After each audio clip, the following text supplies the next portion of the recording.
দেখিয়ে সেদিন এই হিন্দু ভাইদের মনে যে আঘাত পেয়েছিল, আমি তার জন্য আজকে প্রকাশ্য এই লক্ষ লক্ষ মানুষের সামনে করজোড়ে ক্ষমা চেয়ে নিচ্ছি।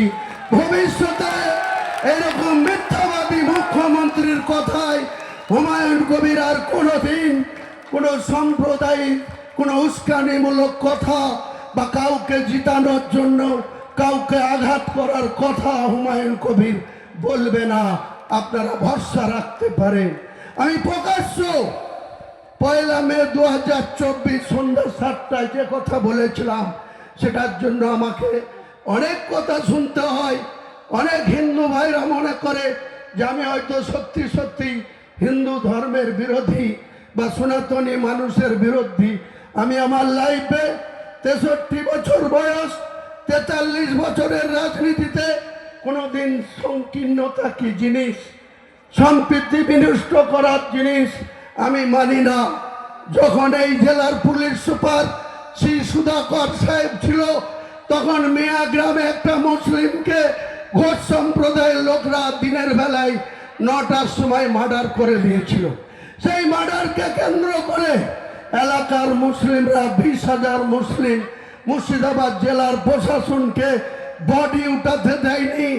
আমি কলকাতার গড়িয়াহাটে ছিলাম, এসপিসি সুধাকর আমাকে ফোন করে ডাকিয়ে এনে আমি 20,000 জনতার সামনে সেই ডেড বডি উঠিয়ে নিজে বহরমপুরে পোস্টমর্টম করে এনে মাটি দিতে যাব। আবার বাধা দিয়েছিল মুসলিমরা। আমি নিজে মসজিদের মাইক ধরে তার লাশকে দাফন করে মাটি দিয়ে আসার লোক হচ্ছে হুমায়ুন কবির।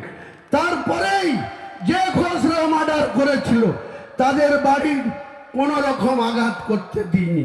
আমি নিজে গিয়ে তাদের বাড়িতে সান্ত্বনা দিয়েছিলাম যে যারা মার্ডার করেছে তারা পালিয়ে গেছে, তাদের পাশাপাশি গ্রাম পাশাপাশি বাড়ি, তারা যেন সেই হিন্দু পরিবারের মা বোনদের উপরে কোনো টর্চারিং না করে, কোনো অত্যাচার না করে। তখন আপনার প্রশাসন কি করে? তৃণমূল এত বড় বড় কথা বলছে, হুমায়ুন কবিরকে গদ্দার বলছে, হুমায়ুন কবিরকে মুসলমান নেতা বলছে, মোল্লা নেতা বলছে। আপনাদের খলিলুর রহমান সাংসদ, জেলার সভাপতি, আবার হজ কমিটিরও চেয়ারম্যান, তিনার বাড়ির পাশে হরগোবিন্দ দাস নৃশংসভাবে কি করে খুন হলো, চন্দন দাস কিভাবে নৃশংসভাবে খুন হলো, আপনার দলের এমএলএ আমিরুল ইসলাম কি করছিল, আপনার দলের এমএলএ ফারাক্কার মনিরুল ইসলাম এখন লম্পজম্প করছে সামনে, সেদিন সে কি করছিল? আপনার প্রশাসন, আপনার জঙ্গিপুরের পুলিশ পিডি এসপি আনন্দ রায় সেদিন কি করছিল? আপনার শামশেরগঞ্জ থানার ওসি সেদিন কি করছিল?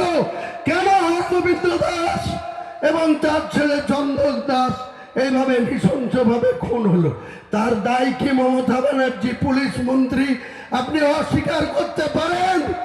আপনি কখনো মুসলিমদের ভোট নেওয়ার জন্য মুসলিমদেরকে আরো বেশি বিপদে ফেলে দেন।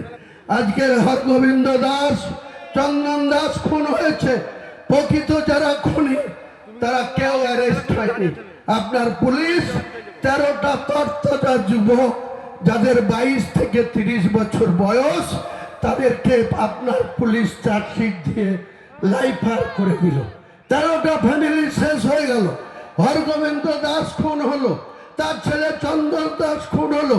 সেটা যেমন আমরা কোনো মতেই মানতে পারি না, জঘন্যতম খুন, তেমনি এটাও আমরা বলবো আপনার ব্যর্থতা, আপনার প্রশাসনের ব্যর্থতা।